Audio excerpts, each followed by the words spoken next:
माझ्या महाराष्ट्रातील बांधवांनो, भगिनींनो आणि मातांनो, नमस्कार. जय महाराष्ट्र. सर्वप्रथम मी आपल्याला गुढीपाडव्याच्या शुभेच्छा देतो. आजपासून आपलं नवीन वर्ष सुरू होतं आहे. खरं म्हणजे या शुभेच्छा आज सकाळीच मी आपल्याला दिलेल्या आहेत, पण प्रत्यक्ष आज आत्ता भेटून पुन्हा एकदा शुभेच्छा देतो आहे. गेल्याही वर्षी आपण गुढीपाडव्याच्या शुभेच्छा दिल्या होत्या आणि त्या सुमारास साधारणतः एक आपण अशी आशा व्यक्त केली होती, एक प्रार्थना केली होती की पुढचा गुढीपाडवा जो आहे म्हणजे आजचा, हा कोविड मुक्त वर्षाची सुरुवात करणारा असू दे. मधल्या काळामध्ये तशी परिस्थिती नक्की आपण निर्माण केली होती. त्याचं श्रेय मी आपल्या शासकीय यंत्रणा म्हणजे मग डॉक्टर्स, आरोग्य कर्मचारी, पोलीस वगैरे, महसूल यांच्या बरोबरीने आपल्याला सुद्धा त्याचं श्रेय देतोय. साधारणतः डिसेंबर, जानेवारी, फेब्रुवारीपर्यंत आपण कोविडवरती चांगलं नियंत्रण मिळवलं होतं. मग गेल्या वर्षीचा गुढीपाडवा म्हणजे साधारणतः हाच काळ आणि या वर्षीचा याच्यामध्ये नक्की फरक काय झालेला आहे? फरक खूप झालेला आहे. मधल्या काळात जे आपल्याला वाटत होतं की हे युद्ध आपण जिंकत आलेलो आहोत, त्या युद्धाला पुन्हा एकदा सुरुवात झालेली आहे. आणि ही सुरुवात अशी तशी नाही आहे, तर फार भयानक पद्धतीने ही रुग्णवाढ झालेली आहे. भयानक पद्धतीने म्हणजे आजचा जो आकडा आहे रुग्णांचा, तो आजपर्यंतचा सगळ्यात उच्चांक गाठणारा हा आकडा आहे. जवळपास 60,212 एवढे कोविड पॉझिटिव्ह रुग्ण आज आपल्या राज्यामध्ये नोंदवले गेलेले आहेत. 60,212 म्हणजे फार भीतीदायक ही परिस्थिती आहे. त्याच वेळेला मी एक आणखीन गोष्ट आपल्याला सांगू इच्छितो की साधारणतः गेल्या वर्षी जेव्हा कोविडने आपल्या राज्यामध्ये किंबहुना आपल्या देशामध्ये पहिलं पाऊल टाकलं, तेव्हा आरोग्य सुविधा काय होत्या मी वेळोवेळी आपल्याला कल्पना दिलेली आहे. कोविडसाठी चाचणी करणारी जी लॅब आपण म्हणतो ती आपल्या राज्यात 1 किंवा 2च होत्या. आज सर्व मिळून जवळपास 523 चाचणी केंद्र आपल्या राज्यामध्ये आहेत. आता तुम्ही म्हणाल तुम्ही 523 सुरू केलेत, ते केलेलीच आहेत, पण तरी देखील चाचणीसाठी आणि चाचणीचे रिपोर्ट यायला उशीर लागतोय. कारण सरळ आहे की आता त्या वाढवलेल्या सुविधासुद्धा आपल्याला अपुऱ्या पडायला लागलेल्या आहेत. प्रत्येक गोष्टीची एक क्षमता असते, त्या क्षमतेपेक्षा अधिक भार जर कोणत्याही यंत्रणेवरती पडला किंवा टाकला तर साहजिकच आहे काही काळ हे असं चालत राहील आणि मग काही काळानंतर ती यंत्रणा कोलमडून पडेल. आज आपल्या चाचणी केंद्रांवरती प्रचंड ओझं आलेलं आहे. रोजच्या रोज आपण चाचण्यांची संख्या वाढवतो आहोत. साधारणतः 85,000 करत होतो, ते आता 2.25-2.5 लाखापर्यंत गेलेले आहे. अजूनही वाढवतो आहोत. मुंबईमध्ये सुद्धा आपण खूप वाढ केलेली आहे. कोविड केअर सेंटर्स गेल्या वेळेला साधारणतः 2600 होते, 2665, आता 4000च्या आसपास आपण केलेले आहेत. बेडची संख्या वाढवलेली आहे. बेडसुद्धा मी बघतो इकडे की गेल्या वेळेला किती होते, गेल्या वेळेला साधारणतः 3.25 लाख होते, आता 3.5 लाखाच्या वरती गेलेले आहेत. म्हणजे याच्यामध्ये सगळे आले, आयसोलेशन बेड्स आले, व्हेंटिलेटरचे आले, साधारणतः मध्यम लक्षणाचे आले, सगळेच. पण आता या सुविधांवरती भार यायला लागलेला आहे. मधल्या काळात आपल्याला कल्पना आहे की आपण MPSC 10वी आणि 12वी या विद्यार्थ्यांच्या आयुष्याची खेळ व्हायला नको म्हणून ह्या परीक्षा आपण पुढे ढकललेल्या आहेत. या परीक्षा आपण पुढे ढकलू शकलो. कोविडची लाट कमी झाल्यानंतर ते आपण घेऊ शकतो, पण आपली जी परीक्षा सुरू आहे ती परीक्षा मात्र आपण पुढे ढकलू शकत नाही. माझे तर म्हणणे लवकरात लवकर त्याच्यामध्ये आपल्याला उत्तीर्णच व्हावं लागेल, व्हावंच लागेल. आज चहूबाजूने आपल्यावरती दडपण येते, ऑक्सिजनची कमतरता जाणवते. मी मुद्दामून आपल्याला हे सांगतोय याचं कारण की मी गेले काही दिवस समाजातील प्रत्येक घटकाला सोबत घेण्याचा प्रयत्न करतो आहे, त्यांच्याशी चर्चा संवाद करण्याचा प्रयत्न करतो आहे, सगळ्यांचं एकमत करण्याचा प्रयत्न करतो आहे. साहजिकच आहे मतमतांतरही असणारच, पण ही मतमतांतरं किती काळ आपण चर्चा करत बसायची, चर्चा चर्चा चर्चा, निष्पन्न काहीच नाही. हे आता परवडणारं नाही आहे. कारण हा जो कालावधी आहे, हा जो वेळ आहे, हा एकदा जर का आपल्या हातातून निघून गेला तर मग आपल्या मदतीला कोणी येऊ शकणार नाही. आणि ही सगळी परिस्थिती आता मी जी तुम्हाला सांगतो आहे, साधारणतः आज आपल्या राज्यामध्ये 1200 मेट्रिक टन ऑक्सिजनचं उत्पादन दर दिवशी होतं. 1200 मेट्रिक टन. आजच्या घडीला आपण 100% ऑक्सिजनचा वापर हा पूर्णपणे आरोग्य सुविधांसाठी, म्हणजे ज्यांना कोविडमध्ये ऑक्सिजनची आवश्यकता आहे, प्राणवायू, त्यांच्यासाठी वापरतो 100%. आणि हा वापर जर 1200 मेट्रिक टन आपला रोजचा उत्पादनाचा आकडा मी आपल्याला सांगितला, तर साधारणतः आजच आपण 950 ते 1000 टन प्रतिदिन एवढा ऑक्सिजन कोविड रुग्णांसाठी वापरतो आहोत. म्हणजे किती आपण काठोकाठ आलो ते बघा. बेड्स मिळत नाही आहेत, ऑक्सिजन आत्ता अपुरा पडायला लागलेला आहे. रेमडेसिवीर औषधांची प्रचंड मागणी वाढलेली आहे. रेमडेसिवीरचं सुद्धा मधल्या काळामध्ये मागणी एकदम खाली गेली आणि ती खाली गेल्यानंतर कंपन्यांनी उत्पादन जवळपास कमी केलं किंवा ना थांबवलं. अचानक मागणी वाढली आणि मागणी वाढल्यानंतर हे औषध पुन्हा तयार करायला साधारणतः त्याला, हे त्यांच्या शब्दात जे मला थोडंफार कळतं आहे, समजतं ते मी तुम्हाला सांगतो आहे, की ते औषध मॅच्युअर व्हायला 2 ते 3 आठवडे लागतात. आता तेवढा कालावधी त्याला द्यावा लागतो. आत्ता हळूहळू हा पुरवठा आपल्याकडे सुरू झालेला आहे. आपण ही औषधं कुठेही कमी पडू देणार नाही. जिथून मिळतील तिथून आपण घेतो आहोत. ऑक्सिजनसुद्धा मी मुद्दामून आपल्याला हा नकाशा आपल्यासमोर दाखवतो आहे. केंद्राकडे आपण विनंती केलेली आहे. एक 4-5 दिवसापूर्वी माननीय पंतप्रधानांसमवेत जी व्हिडिओ कॉन्फरन्स झाली, त्या व्हिडिओ कॉन्फरन्समध्ये सुद्धा ही परिस्थिती मी त्यांना सांगितली. साहजिकच आहे, पंतप्रधान आहेत, त्याच्यामुळे मी काही वेगळं सांगण्याची आवश्यकता नाही. रोजच्या रोज त्यांच्याकडे हा अहवाल जातो आहे. रुग्णसंख्या किती आहे, एकही रुग्णसंख्या किंवा मृत्यू आपण लपवत नाही आहोत, हे तर तुम्हाला पहिल्यापासून माहिती आहे. पारदर्शकपणाने सगळ्या गोष्टीला तोंड देतो आहोत, धाडसाने तोंड देतो आहोत, हे महत्त्वाचं आहे. काही लपवत नाही आहोत. आणि म्हणून मी त्यांना विनंती केली की पंतप्रधान महोदय, की आम्हाला आत्ताची जी काय परिस्थिती आहे ती पाहिल्यानंतर येत्या काही काळामध्ये ऑक्सिजनची आवश्यकता लागणार आहे. आमच्या इथे जे कारखाने आहेत किंवा जे उद्योग आहेत त्यांना मी विनंती केलेली आहे, त्यांनी तसं कबूल केलेलं आहे. त्यांच्या क्षमतेप्रमाणे ते आपल्याला ऑक्सिजन द्यायला त्यांनी सुरुवातही केलेली आहे. पण तरी देखील आपल्याला अधिकचा जो ऑक्सिजन लागणार आहे तो आम्हाला इतर राज्यातून आणण्यासाठी परवानगी द्या आणि ती वाहतूक सोयीस्कर होईल याच्यासाठी सुद्धा मदत करा. आता हे त्यांना सांगितल्यानंतर साधारणतः हा नकाशा बघा. ह्या नकाशामध्ये कुठून कुठून ऑक्सिजन आणण्यासाठी आपल्याला त्यांनी परवानगी दिलेले ते आपल्याला कळेल. विशेषतः ही जी राज्य आहेत ईशान्येकडची, ही किती 1000 किलोमीटरवरती आहेत, किती शेकडो किलोमीटरवरती. म्हणजे इतर राज्यातून जर का ऑक्सिजन आणायचं झाला तर त्यालाही यायला किती वेळ लागणार आहे हे सुद्धा आपल्याला माहिती असणं गरजेचं आहे. म्हणजे हा एकदम शेवटचा जो आहे पश्चिम बंगालमधला आहे, तो 1300 किलोमीटरवरती. म्हणजे असे खूप काही शेकड्यापासून, म्हणजे काही आपल्या राज्यात आहेत, परंतु इतर राज्यांमध्ये सुद्धा जे कारखाने किंवा ऑक्सिजन उत्पादक आहेत त्यांच्याकडनं आपल्याकडे ऑक्सिजन यायला रस्त्याने आणि रोजचा किती येणार, किती आणणार, सुरळीत पुरवठा आपल्याला पाहिजे. आणि त्याच्यासाठी मी माननीय पंतप्रधानांना काही विनंत्या करतो आहे. त्या बाकीच्या तर मी आपल्याकडे सांगतोच, पण एक विनंती मी त्यांना करतो आहे, ज्याच्याबद्दल मी अधिकृत पत्र पण लिहितो आहे, की ही रस्त्याने आता ऑक्सिजन आणेपर्यंत आमच्याकडे फार विचित्र परिस्थिती निर्माण झालेली आहे. मला कल्पना नाही असं करता येणं शक्य आहे का. असेल तर आपल्याला लष्करी तज्ज्ञांची मदत घेऊन जर हवाई वाहतुकीने आमच्याकडे ऑक्सिजन आणू शकलो आपण आणि आणू शकत असू तर कृपा करून आम्हाला नुसती परवानगी नाही तर एअरफोर्सला सांगून आम्हाला मदत करायचे तसे आदेश द्या. एवढी निकड आता आपल्याला ऑक्सिजनची लागलेली आहे. कारण तुम्हाला मी हा नकाशा दाखवला. आपल्याकडनं टँकर जाणार, तिकडनं ते भरणार, त्याच्याकडनं ते आपल्याकडे येणार. कदाचित तिथे जरी टँकर्स मिळाले तरी तिथे ते टँकर भरले जाणार आणि आपल्याकडे येणार. पुन्हा इकडे आणून एका वेळेला किती आणणार, आणखीन ऑक्सिजन लागणार. मग रोजची ही वाहतूक आपल्याला सुरू ठेवावी लागणार. रोज आपल्याला ऑक्सिजनचा हा पुरवठा लागणार आहे, रोज आपल्याला रेमडेसिवीरचा पुरवठा लागणार आहे.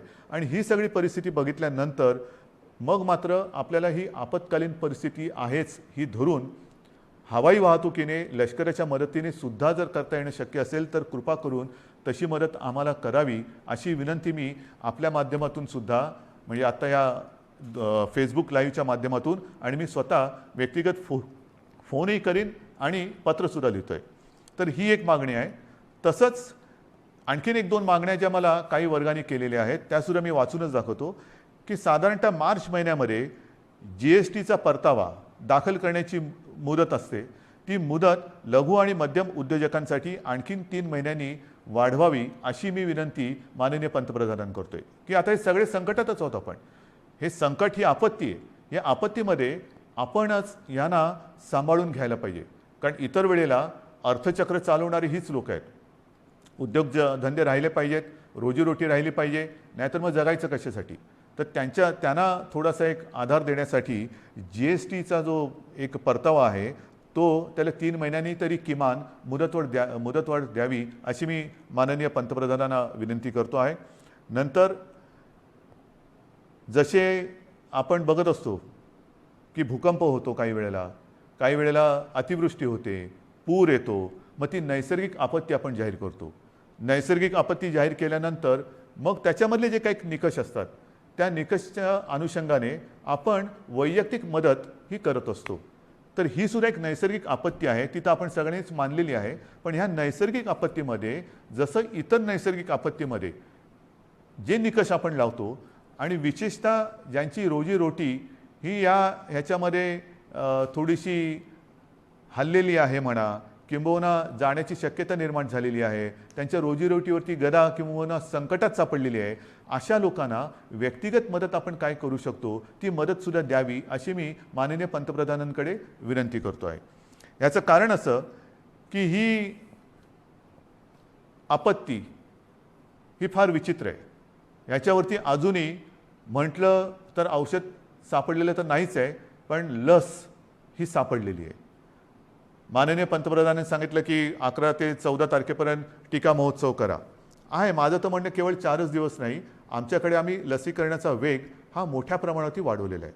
पुन्हा मी त्या लस किती मिळते आणि किती ह्या राजकारणात जाऊ इच्छित नाही, पण लसीकरण हे वाढवावंच लागेल. लसीकरण का वाढवायचं तर लसीकरण केल्यानंतर ह्या लाटेतून बाहेर पडू का नाही. कारण लस दिल्यानंतर सुद्धा प्रतिकारक शक्ती यायला काही दिवस जावे लागतात. नक्कीच आत्ताची लाट ही प्रचंड मोठी आहे. या लाटेतून आपल्याला काही गोष्टी मी पुढे सांगणार आहेत त्या करूनच बाहेर पडावं लागेल. परंतु लसीकरण एवढ्यासाठी की लसीकरण केल्यानंतर तिसरी लाट, कारण जगामध्ये आता तिसरी लाट, चौथी लाट, पाचवी लाट ह्या अशा लाटामागून लाटा ह्या येत आहेत, हा अनुभव आहे. जसं ब्रिटननी काय केलं 2.5 ते 3 महिने अत्यंत कडक निर्बंध लावले, लॉकडाऊन केला. पण दरम्यानच्या काळामध्ये त्यांनी संपूर्ण जनतेला जवळपास काही टक्के जनता त्यांनी आता कव्हर केली, 50%हून जास्त झाली असेल जनतेला त्यांनी वॅक्सिनेशनच्या माध्यमातून एक सुरक्षित केलं. लसीचा पहिला डोस देऊन टाकला आणि तो दिल्यानंतर आत्ताचं तिथलं जे चित्र आहे हॉस्पिटलायझेशन बरंचसं कमी झालेलं आहे, मृत्यूदर हा घटलेला आहे. मग त्याच दिशेने त्याच मार्गाने आपल्याला देखील जावं लागेल. आपल्याला येत्या काही काळात भरपूर प्रमाणामध्ये लसीकरण वाढवावं लागेल की जेणेकरून पुढची लाट आपण कदाचित थोपवू नाही शकणार, पण तिचा वेग हा मंदावू शकू. म्हणजे पहिली लाट आता जर का बघितलं आपण पाठीवळून बघताना तर ह्या लाटेच्या तुलनेत ती लाट काहीच नव्हती. एवढी प्रचंड मोठी ही लाट आहे. अजूनही आपण पीकच्या जवळ गेलो आहोत की नाही कळायला मार्ग नाही आहे. रोजची रुग्णसंख्या वाढते आहे की कुठपर्यंत वाढेल सांगता येत नाही. एक वेगळेपण मी आपल्याला सांगतो की गेल्या वर्षीसुद्धा जेव्हा कोविडची सुरुवात झाली तेव्हा साधारणतः आपण एक चित्र समोर ठेवत असतो की आज एवढी रुग्णसंख्या आहे तर 15 दिवसानंतर रुग्णसंख्येत किती वाढ होईल, रुग्णवाढ किती होईल, महिन्याभरानंतर रुग्णवाढ किती होईल, आणखीन अशीच रुग्णवाढ राहिली, हाच वेग राहिला तर किती दिवसात किती रुग्णवाढ होईल. आणि मी आपल्याला सांगू इच्छितो गेल्या वर्षी केवळ आपल्या आणि आपल्याच जिद्दीमुळे आणि आपल्या संयमाने, आपल्या सहकार्यामुळे जे काही चित्र आपल्याला दाखवलं गेलं होतं तेवढी लाट आपण येऊ दिली नव्हती. त्यापेक्षा कितीतरी खाली आपण कोविडला ठेवला होता. म्हणजेच काय, आपण एकदा हे करून दाखवलेलं आहे. होय, एकदा आपण हे करून दाखवलेलं आहे, कोविडवरती नियंत्रण मिळवून दाखवलेलं आहे. मात्र यावेळीची जी लाट आहे ती लाट आणि जे काही चित्र समोर रुग्णवाढीचं ठेवलं जाते ते जवळपास येते. म्हणजे जी अपेक्षित रुग्णवाढ 15 दिवसांनी किती होईल, महिनाभरानंतर किती होईल, हे जे काय सांगितलं जाते ते चित्र हे यावेळेचं जवळपास सारखं आहे. गेल्या वेळेला जेवढी आपण आरोग्य सुविधा वाढवली ही आरोग्य सुविधा नाही म्हटलं तरी तोकडी पडताना आपल्याला आता दिसते, आपण अनुभवतो आहोत. पण म्हणून आपण काही स्वस्थ नाही बसलेलो, आपण हातपाय गाळून अजिबात बसलेलो नाही, बसणारच नाही. जिद्दीने आपण लढणार आणि जिंकणारच, जिंकायचंच ही जिद्द घेऊनच आपण युद्ध लढतो आहोत. आज सुद्धा मी जे काय आपल्याला सांगणार आहे ते का पाहिजे. एक तर ही रुग्णवाढ भयावह आहे, भीतीदायक आहे. ऑक्सिजनचा उपयोग आपल्याला जास्त करावा लागतोय कारण तेवढी रुग्णसंख्या वाढते. ऑक्सिजनची कमतरता ही आता जाणवायला लागलेली आहे, औषधांची कमतरता ही जाणवायला लागलेली आहे, रुग्णशय्यांची कमतरता ही आता दिसायला लागलेली आहे.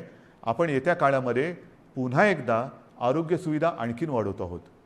मुंबईत वाढवतोय, विदर्भात वाढवतोय, पुण्यात वाढवतोय, सगळीकडे वाढवतो आहोत. जिथे जिथे जे जे करता येणं शक्य असेल ते ते आपण सगळे मिळून करतो आहोत.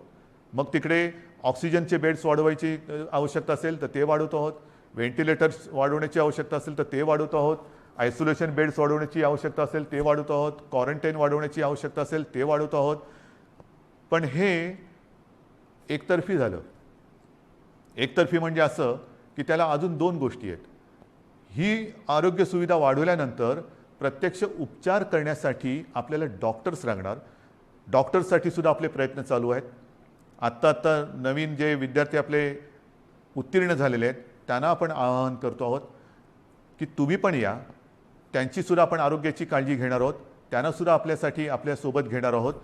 त्याचबरोबरीने मी जसं गेल्या वर्षी एक आवाहन केलं होतं की निवृत्त झालेले काही डॉक्टर्स किंवा डॉक्टर कधी तसे निवृत्त होतच नाहीत, पण परिचारिका असतील, आरोग्य कर्मचारी असतील, त्यांनासुद्धा मी आवाहन करतो आहे की तुम्हीसुद्धा पुन्हा एकदा ह्या महाराष्ट्रावरती कोसळलेल्या नैसर्गिक संकटात मदतीला, नुसतं मदतीला नाही मी म्हणत, लढायला पुढे या, लढण्यासाठी पुढे या. सर्व स्वयंसेवी संस्था आहेत, सेवाभावी संस्था आहेत, व्यक्ती आहेत, त्यांनासुद्धा मी आवाहन करतो आहे की आता वेळ आलेली आहे, तुम्हीसुद्धा या. जे जे आपण करता येणं शक्य असेल आणि जे जे तुम्ही करू शकाल ते ते करण्यासाठी आणि हे युद्ध जिंकण्यासाठी तुम्ही सरकारच्या सोबत या. बांधवांनो आणि भगिनीनो, ही उणीधुणी काढण्याची वेळ नाही आहे. मी गेल्याही वेळेला सांगितलं होतं, सर्व राजकीय पक्षांना पुन्हा एकदा आवाहन करतो आहे की उणीधुणी काढत बसू नका. आता जर का उणीधुणी काढत बसलो तर महाराष्ट्र आपल्याला माफ नाही करणार. राजकारण आपण वृत्तपत्रात वाचलं की माननीय पंतप्रधानांच्या समवेत झालेल्या व्हिडिओ कॉन्फरन्समध्ये सुद्धा मी त्यांना हीच विनंती केली की देशातील सर्व प्रमुख राजकीय नेत्यांना एकत्र बोलून व्हिडिओ कॉन्फरन्सच्या माध्यमातून सर्वांना सांगा की आत्ता राजकारण बाजूला ठेवा. हे फार मोठं संकट आहे. आपण एकत्र येऊन जर का लढलो नाही, जर आपण याला साथ म्हणत असू तर आपण सुद्धा एक साथ आलो पाहिजे, एक साथ लढलं पाहिजे, तरच या साथीवरती आपण विजय मिळवू शकतो. आणि म्हणून ही सगळी परिस्थिती आपल्याला सांगितल्यानंतर नाईलाजाने मला काही गोष्टी ह्या थोड्याशा बंधनात्मक आपल्याला करावायला लागणार आहेत. आणि मला खात्री आहे की हे जे निर्बंध आपण लावतो आहोत हे केवळ आणि केवळ आपल्यासाठी आहेत. मला आनंद होतोय असं कृपा करून समजू नका. मी गेले महिनाभर साधारणतः याची कल्पना देत आलेलो आहे की असं नाही झालं तर काय होईल, तसं नाही झालं तर काय होईल. आपण तसं म्हटलं तर बराचसा वेळ चर्चेमध्ये आणि विचारविनिमयात घालवलेला आहे. आता मात्र कडक पावलं उचलण्याची आवश्यकता आणि ती वेळ तो क्षण आलेला आहे. मग काय करायचं. मी एकदम काही लॉकडाऊन असं म्हणत नाही आहे, पण काही निर्बंध हे साधारणतः त्या सदृश्य आहेत. कारण ही साखळी जर का तुटली नाही तर ही साखळी आपल्याला पूर्ण गुरफटून गुंबरवून टाकल्याशिवाय राहणार नाही. आपल्याला रोजीरोटी महत्त्वाची आहेच, त्याहीबद्दल मी बोलणार आहे. पण रोजीरोटीच्या बरोबरीने आधी जीव वाचवायला पाहिजे. जीव वाचलं तर सगळं काही आहे. आणि जीव वाचवणं हाच आत्ता आपल्यासमोरचा महत्त्वाचा मुद्दा आहे. आणि तो वाचवण्यासाठी मी पुन्हा एकदा सगळ्यांना हात जोडून विनंती करतो आहे की आजपर्यंत जी काही निर्बंध आपण टाकलेले होते त्या निर्बंधात आता आपण अधिक वाढ करतो आहोत. आणि हे निर्बंध उद्या 8 वाजल्यापासून, संध्याकाळी 8 वाजल्यापासून आपल्या राज्यात लागू होतील. एक फक्त अपवाद थोडा आपल्याला करावा लागणार आहे, कारण तिथे 2-4 दिवसामध्ये मतदान आहे, ते म्हणजे पंढरपूर मंगळवेढा मतदारसंघ, विधानसभा मतदारसंघ. आपल्याला कल्पना आहे की तिथले आपले लोकप्रतिनिधी भारत भालके यांचं कोरोनामुळेच निधन झालं होतं. दुर्दैवाने ते आपल्यातून गेले आणि त्यांची जी जागा आहे त्या मतदारसंघात येत्या 2-5 दिवसामध्ये मतदान आहे. मतदान झाल्यानंतर मात्र तिकडे सुद्धा हे निर्बंध अत्यंत कडकपणाने लागू होतील. म्हणून मी थोडंसं माझ्या आणि आपल्या सगळ्यांच्या मनाविरुद्ध असलं तरी ह्या काही गोष्टी आपल्याला सांगतो आहे. मला खात्री आहे की आजपर्यंत जसं सहकार्य आपण मला केलं, ज्या ज्या गोष्टी मी आपल्याला सांगितल्या त्या गोष्टी आपण पाळल्या, तसंच सहकार्य येत्या काही दिवसासाठी आपण मला कराल आणि तसं करावं अशी मी पहिल्याप्रथम आपल्याला विनंती करतोय. काही निर्बंध मी आपल्याला वाचून दाखवतो आहे आणि बाकीचे सर्व निर्बंध जे आहेत, सगळे नियम आहेत, ते लवकरात लवकर हे प्रसिद्धी माध्यमाच्या माध्यमातून आणि आपल्या जी काही साईट आहे त्याच्यावरती अपलोड केले जातील की जेणेकरून सर्वांना अत्यंत स्पष्ट शब्दात त्याची कल्पना येईल. जे निर्बंध आहेत ते असे आहेत की उद्या संध्याकाळपासून आपण ब्रेक द चेन म्हणजे ही शृंखला तोडायची, आपल्याला तोडावीच लागेल. आणि ती तोडण्यासाठी आपण राज्यात 144 कलम लागू करतो आहोत. म्हणजेच आजपर्यंत ही दिवसा जमावबंदी आणि रात्री संचारबंदी असं होतं, कधी रात्री जमावबंदी करत होतो. आता मात्र आपल्याला पुढचे किमान 15 दिवस राज्यामध्ये संचारबंदी लागू करावी लागत आहे. अनावश्यक येणं जाणं हे आपल्याला आता पूर्ण बंद, मी टाळणं म्हणत होतो, आता ते पूर्ण बंद करावं लागणार आहे. कोणत्याही व्यक्तीला अतिआवश्यक काम किंवा योग्य कारण नसेल तर घराबाहेर आपण आता पडू द्यायचं नाही आहे. मी तर विनंती करतोय की हे मी नियम सांगतोय, पण मला आपल्याकडनं उलटं पाहिजे की जसं एक शब्द आहे जनता कर्फ्यू, जनता ठरवते की नाही आम्हीच आता हे करणार किंवा हे करणार नाही, तसं तुम्ही ठरवायचं आहे की नाही आहे ना आता तसं अनावश्यक काही काम आणि आहे ना बाहेर संकट, तर मग मीच कारण नसताना घराबाहेर पडणार नाही. मी आता कोरोनाला मदत करणार नाही, मी सरकारला मदत करणार, मी माझ्या नागरिकांना मदत करणार. आपल्याला आता प्रत्येकाने ठरवलं पाहिजे की कोणाला मदत करायची, कोरोनाला मदत करायची की कोरोना विरुद्ध लढणाऱ्या सरकारला आणि माझ्या माता भगिनींना आणि बांधवांना मदत करायची. हा निर्णय आता ज्यांनी त्यांनी घ्यायचा आहे की कोरोनाला मदत करणारे कोण आहेत आणि कोरोना विरुद्ध लढणारे कोण आहेत, कोरोना दूत कोण आहेत आणि कोविड योद्धे कोण आहेत, हे आता आपल्याला आता कळणार आहे. आणि म्हणून मला असं वाटतं की काही गोष्टी ज्या आहेत त्याच्यात आवश्यक कॅटेगरी सेवा व उपक्रम वगळून सर्व आस्थापना, सार्वजनिक ठिकाणे, इतर सेवा बंद राहतील. सकाळी 7 ते रात्री 8, सकाळी 7 ते रात्री 8 ह्या काळामध्ये आपण अत्यावश्यक सेवा ज्या आहेत त्या चालू ठेवणार आहोत. एक गोष्ट मी मुद्दामून सांगतोय की आपण सार्वजनिक वाहतूक व्यवस्था बंद करत नाही आहोत, म्हणजे लोकल्स बंद करत नाही आहोत, बस सेवा बंद करत नाही आहोत. मात्र त्या केवळ आणि केवळ अतिआवश्यक कामासाठीच वापरल्या जातील. आणि त्यातून त्या चालू का ठेवतोय तर जीवनावश्यक सेवा सुविधा देणारा जो कर्मचारी वर्ग आहे त्याचं येणं जाणं, कारण त्या जर का बंद पडल्या म्हणजे पाणी आहे, आपले सफाई कामगार आहेत, त्यांना कुठेही तसं आपण सांगू शकत नाही वर्क फ्रॉम होम, घरी राहा आणि शहर स्वच्छ करा, घरी राहा आणि शहराचा पाणी पुरवठा सुरळीत ठेवा, नाही, त्यांना संकट असो वा नसो आपल्यासाठी आपल्याला सेवा सुविधा देण्यासाठी रोज कामावर यावंच लागणार आहे. आणि म्हणून त्यांची ये जा ही सुलभतेने व्हावी म्हणून आपण पब्लिक ट्रान्सपोर्ट हे चालू ठेवतो आहोत. आणि त्याच्यामध्ये सुद्धा आवश्यक कॅटेगरी कोणती धरलेली आपण साहजिकच आहे, रुग्णालय आहेत, दवाखाने आहेत, वैद्यकीय, विमा, औषधी कंपन्या, औषधी दुकाने, वैद्यकीय सेवा देणारे काही डीलर्स आहेत, वाहतूक सप्लाय चेन आहे, लस उत्पादक व वाहतूक करणारे, कारण लस उत्पादक त्यांच्यासाठी वायल्स लागतात, त्यांचे कारखाने उघडे राहतील, त्यांची वाहतूक ये जा करणारे वाहन आहेत ती चालू राहणार आहेत, मास्क, जंतुनाशक उत्पादक, वितरक, वैद्यकीय कच्चा माल सगळे. त्याचप्रमाणे जनावरांशी जे संबंधित आहेत म्हणजे आपले कृषीची जनावरं आली, शहरामध्ये आपले ज्याला आपण पाळीव प्राणी म्हणतो त्यांच्या संबंधितली दुकानं, त्यांची दवाखाने हे उघडे राहतील. शीतगृहे, वेअरहाऊसिंग, हवाई वाहतूक, रेल्वे, बस, ऑटो, विविध देशांची राजनैतिक कार्यालय. नंतर तोंडावरती पुन्हा पावसाळा आलेला आहे. एप्रिल तर अर्धा गेला, येत्या 1.5 महिन्यामध्ये पाऊस येणार. पावसाळ्याची जी काही कामं आहेत ती पावसाळी पूर्वच करावी लागतात. तर ती पावसाळ्यासाठीची पावसाळीपूर्वीची जी कामं आहेत ती सगळी चालू राहतील. त्याच्यानंतर बँक्स, रिझर्व्ह बँक इंडिया आणि त्यांच्याशी संबंधित सगळे सेबीने मान्यता दिलेली कार्यालय, दूरसंचार सेवा व त्यांच्याशी संबंधित देखभाल व दुरुस्ती करणारे, ह्या सगळ्या गोष्टी, ई कॉमर्स असेल, ह्या सगळ्या आहेत. त्याच्यानंतर अधिस्वीकृतीधारक पत्रकार, त्यांनासुद्धा आपण त्यांना मुभा दिलेली आहे जाण्या येण्याची. पेट्रोल पंप चालू राहतील, पेट्रोलियम उत्पादन आहेत, कार्गो सेवा, डेटा सेंटर्स, IT सेवा, शासकीय व खाजगी सुरक्षा मंडळं, ह्या सगळ्या गोष्टी ह्या आपण चालू ठेवतो. हे आहेत, बऱ्याच गोष्टी आहेत. त्याची संपूर्ण मी आता वाचत नाही आहे, पण ह्या गोष्टी ह्या प्रसिद्धी माध्यमाच्या माध्यमातून आपल्याकडे येतील, त्याबरोबर आता अपलोड पण केल्या जातील. तेवढ्या आणि तेवढ्याच चालू राहतील. बाकीची कृपा करून मी आपल्याला विनंती करतो आहे की ह्या सेवा किंवा इतर काही आपली वाहतूक आहे ती बंद राहणार आहे. बांधकामामध्ये सुद्धा आणि इतर जे काही उद्योग आहेत त्यांना सुद्धा मी सांगतोय की तुम्ही सुद्धा जिथे जिथे तुमच्या साईट्स आहेत, एक तर त्या साईटवरती तुमच्याकडे सुविधा असेल तर तुमच्या कर्मचाऱ्यांची सोय तिथल्या तिथे करा.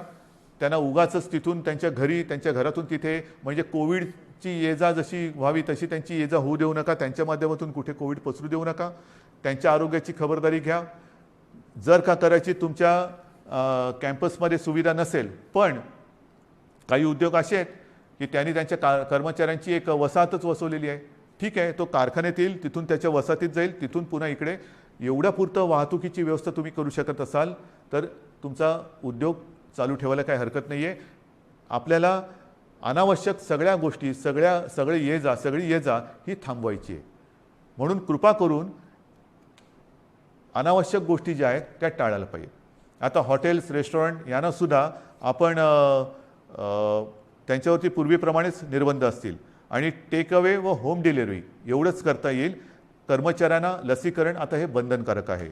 रस्त्यावरच्या खाद्य विक्रेत्यांना सुद्धा त्यांना आपण का परवानगी देतोय की अनेक गोरगरीब असे आहेत की ज्यांच्याकडे एकेका खोलीत ते 5-5, 7-7, 8-8 लोक राहतात.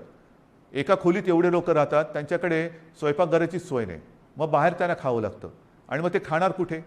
जर रेस्टॉरंट्स आणि इतर ज्या काही गोष्टी आहेत त्यांना आपण टेकअवे घरी पार्सल नेण्यासाठी परवानगी देत असू, तर रस्त्यावरच्या खाद्य विक्रेत्यांना सुद्धा सकाळी 7 ते रात्री 8 ह्या वेळेमध्ये तिथल्या तिथे नाही, त्यांनी सुद्धा ते पॅक करून जो कोणी गोरगरीब येईल त्याला ते देण्याची व्यवस्था करावी. आपल्याला गर्दी टाळायची आणि अनावश्यक वाहतूक तर नाहीच पाहिजे. ह्याच्यामध्ये आवश्यक सेवेसाठी लागणारे उत्पादन करणारे उद्योग हे पूर्ण क्षमतेने चालू ठेवण्यात येतील आणि या उत्पादनांची निर्यात करणारे उद्योगसुद्धा चालू ठेवण्यात येतील. आपल्याला या सगळ्या गोष्टींची मी कल्पना देतो आहे. आता हे झाल्यानंतर काही गोष्टी अशा आहेत की बाबा हे सगळं तुम्ही निर्बंध सांगितले, मग आमच्यासाठी तुम्ही काय करणार? रोजीरोटीचं काय? मी मगाशी आपल्याशी बोलताना बोललो की माननीय पंतप्रधानांना आपण सांगतो की नैसर्गिक आपत्तीत व्यक्तिगत लाभ जसे आपण देऊ शकतो त्या अनुषंगाने काही लाभ ह्या नैसर्गिक आपत्तीत द्यावे अशी माझी विनंती आहे. मात्र राज्य सरकार म्हणून अन्न सुरक्षा जी आपली योजना आहे त्या योजनेअंतर्गत जे सगळे लाभार्थी आहेत या लाभार्थ्यांना प्रति व्यक्ती 3 किलो गहू आणि 2 किलो तांदूळ याप्रमाणे 1 महिना आपण आता मोफत धान्य देणार आहोत पुढच्या 1 महिन्यासाठी. म्हणजे कुठेही आपण त्यांची कदाचित रोजी ही मंदावली असेल पण रोटी थांबू देत नाही आहोत. त्यांच्यासाठी अन्नधान्याची व्यवस्था आपण करतो आहोत आणि याच्यामध्ये नोंद केलेले जे आपल्याकडे लाभार्थी आहेत त्यांची संख्या साधारणतः 7 कोटी आहेत. म्हणजे 7 कोटी जे आपले नागरिक आहेत ह्या वर्गात मोडणारे त्यांना आपण पुढच्या महिन्यामध्ये म्हणजे आजपासून जेव्हापासून ही बंधन उद्यापासून सुरू होतील 1 महिना प्रत्येकी 3 किलो गहू आणि 2 किलो तांदूळ याप्रमाणे 1 महिना मोफत आपण धान्य देणार आहोत. तसंच आपल्याला सर्वांना कल्पना आहे सरकार आल्यानंतर आपण 10 रुपयात शिवभोजन थाळी ही गोरगरिबांसाठी सुरू करण्याची योजना जाहीर केली. ती जाहीर केली, योजना सुरू झाली आणि कोविड आला. मग काय करायचं?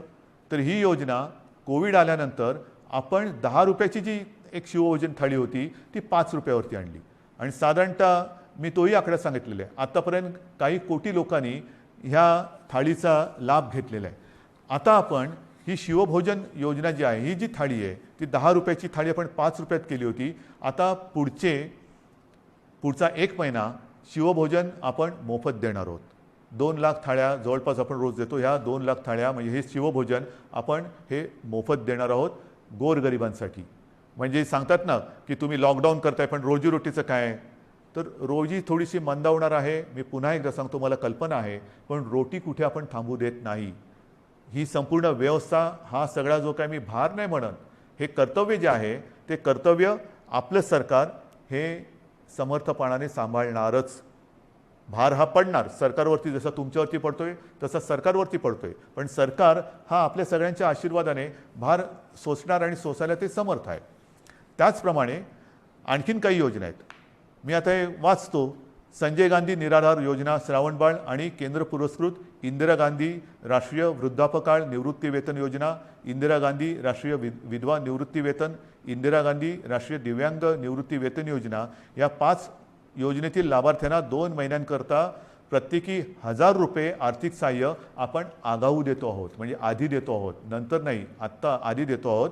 आणि ह्याचे साधारणतः लाभार्थी हे किमान 35 लाख आहेत.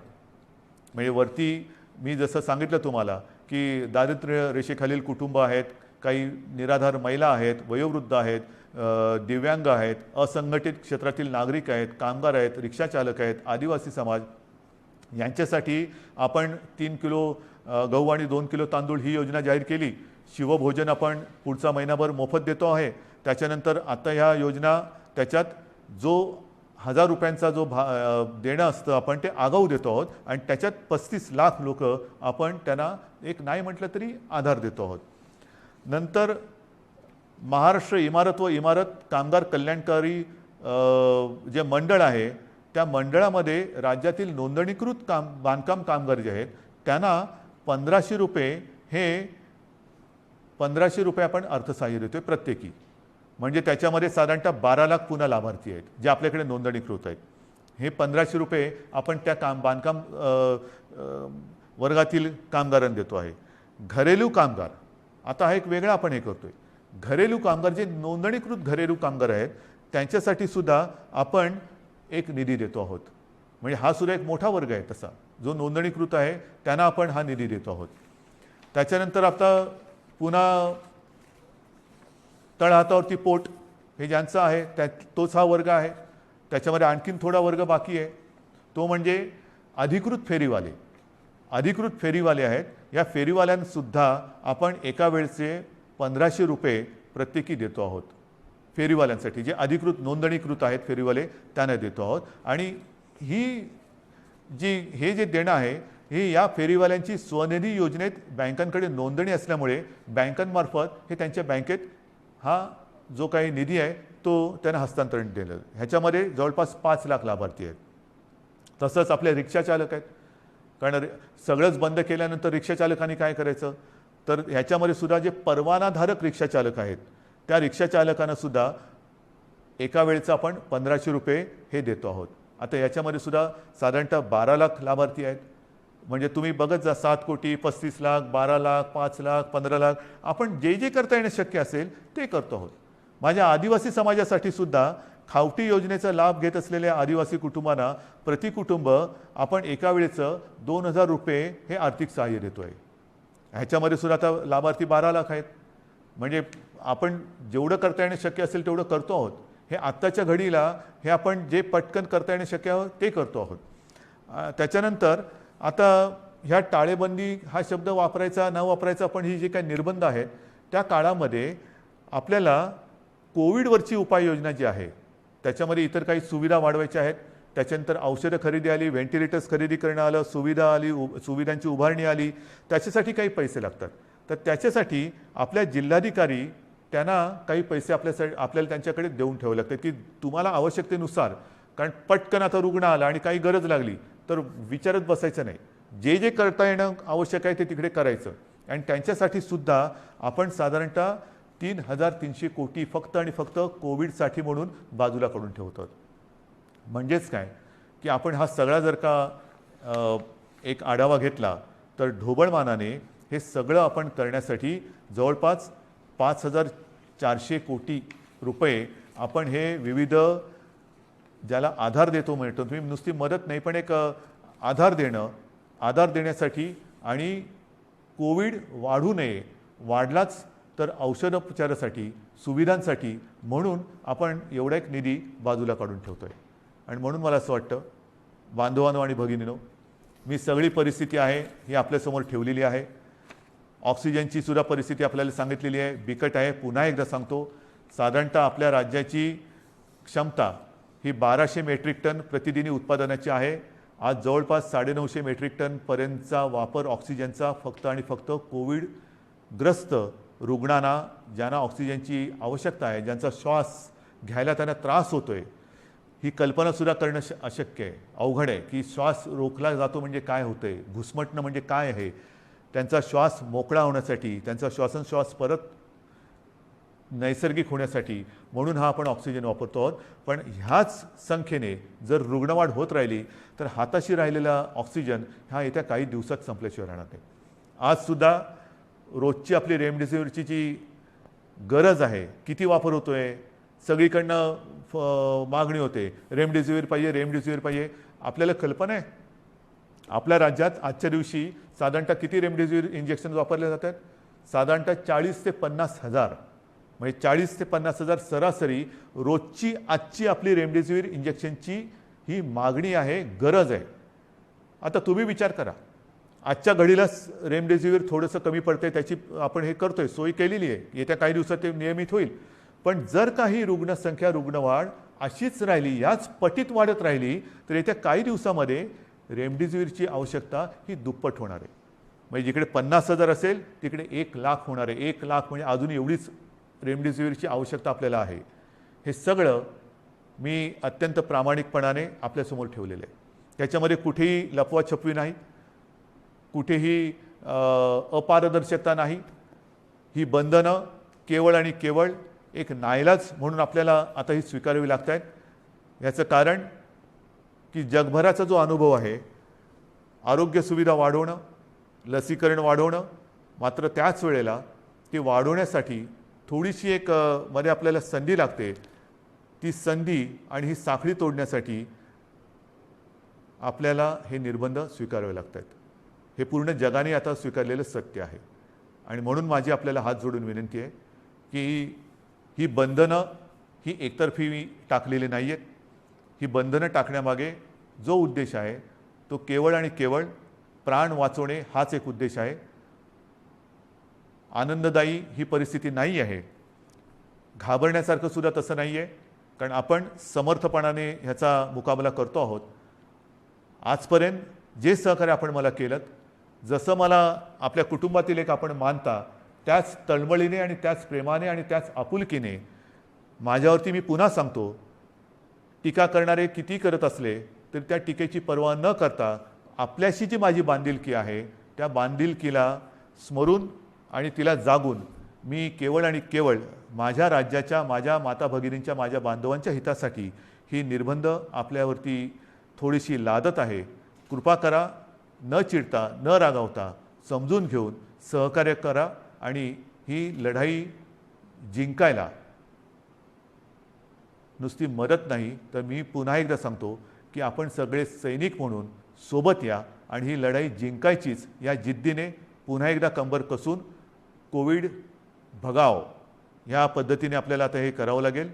आजपर्यंत जसं सहकार्य केलं तसंच सहकार्य यापुढेही अपेक्षित आहे. सर्वांना धन्यवाद देतो.